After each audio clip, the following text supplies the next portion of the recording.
Sige na, maupo ka na.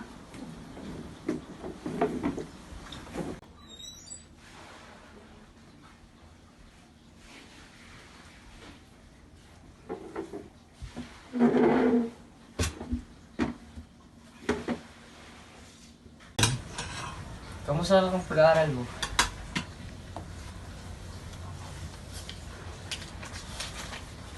Ito po, tay. Ang galing talaga ng anak ko. Hayaan mo, pag walang trabaho si tatay, mag-beach tayo.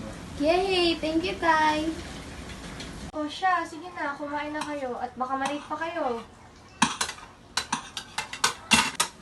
Sige po, nay. Mauuna na ako. Laging mag-iingat. Opo. Ako rin man, muna na ako. Madami pa kayong tatapusin sa opisina.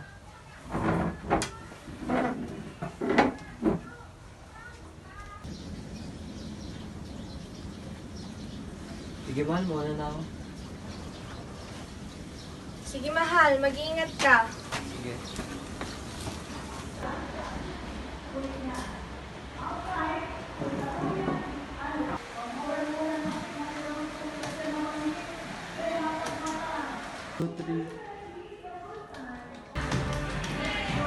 Ano ibang nararamdaman ko? Sumasakit yung dito ko. Diyos ko po! Diyos ko po! Parang hindi siya Tulong! Tulong! Tulong! Tulong!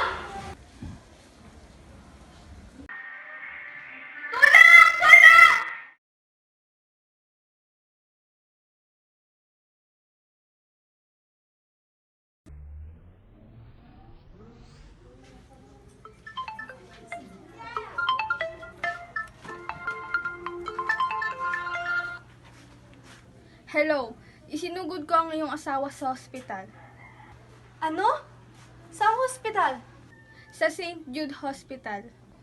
Sige, pupunta na ako agad dyan. Ano nangyari? Bigla na lang siyang naimatay at dali-dali kong sinugod dito. Kayo po ba ang asawa ng pasyente? Opo. Ikinalulungkot ko po, ngunit ang iyong asawa ay nakaranas ng cardiac arrest at naapektuhan nito ang kanyang utak. Ngayon ay kasalukuyang brain dead siya. Nay, kailangan po nating pag-usapan ang mga susunod na hakbang para sa inyong asawa. Ano po bang nangyari sa asawa ko? May pag-asa pa ba siya? Maaari po, ngunit ito ay napakakaunting pagkakataon lamang na siya ay mabuhay.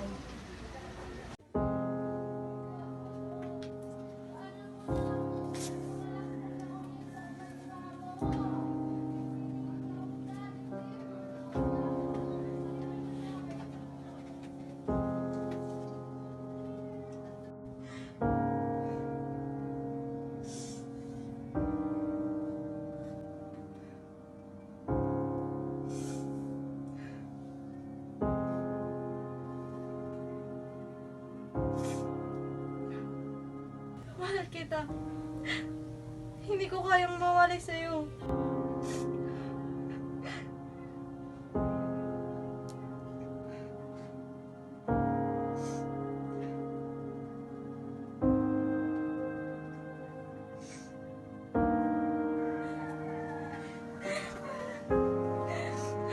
Tay, di ba may pangako ka pa sa akin?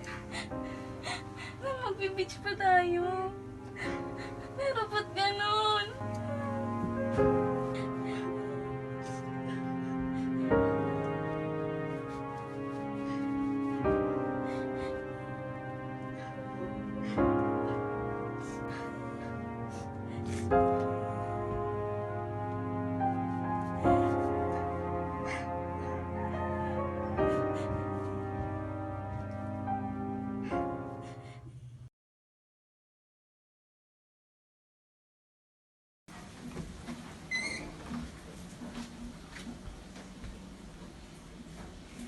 Anak, magkatrabaho lang si nanay para sa iyo at para sa tatay mo. Ikaw naman ang bahala dito sa bahay, ha? Opo, ako na pong bahala sa bahay. Mag-iingat po kayo.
Panginoon, patawarin niyo ako sa gagawin kong napakalaking pagkakasala.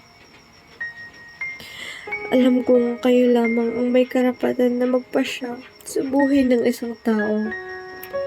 Ngunit, ito lamang ang naiisip kong tanging paraan upang malagpasan namin ang pagsubok na ito. Naway maintindihan niyo ang aking desisyon. At sana'y mapatawad niyo po ako, Panginoon.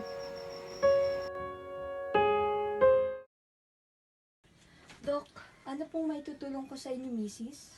Dok, gawin niyo na po ang maaaring gawin para matapos na ang paghihirap ng aking asawa at ng aming pamilya. Sige, ako nang bahala.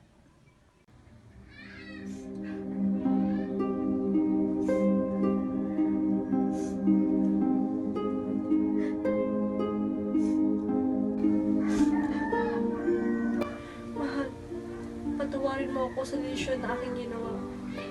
Ginawa ko lamang yun para matapos na ang paghihirap na ating dinaranas.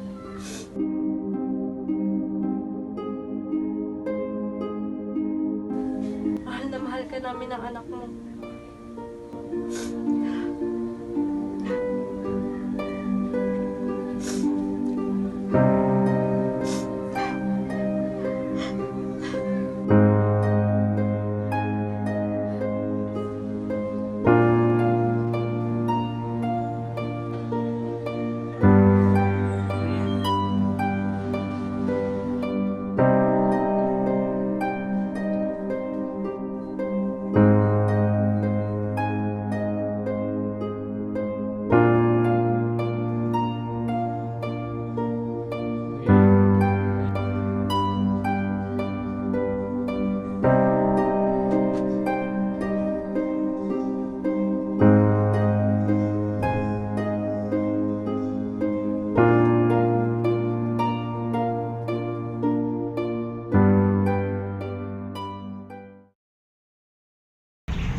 Euthanasia is the ending of one's life.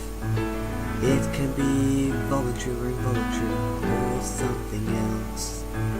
Different moral values from where you look and your perspectives. Christians might never base everything on love. Paalam, mahal ko. Hanggang sa muli natin pag-isipan. Protestants would think that euthanasia's wrong, and that fits with natural law, the breaking of a primary precept. That's why the Pope and Catholics say no to that. Utilitarians are different. Bentham would weigh it up in his calculus.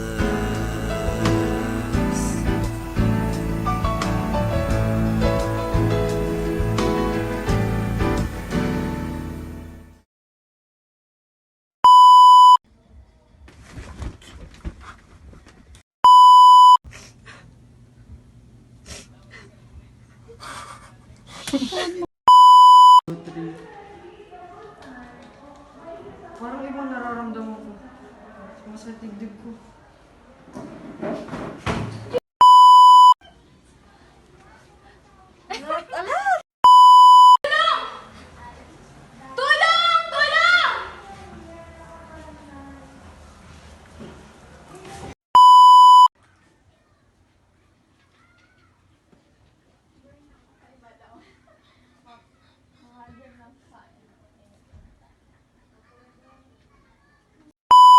Nalulungkot ko po, ngunit ang iyong asawa ay nakaranas ng cardiac arrest at naapektuhan nito ang kanyang utak.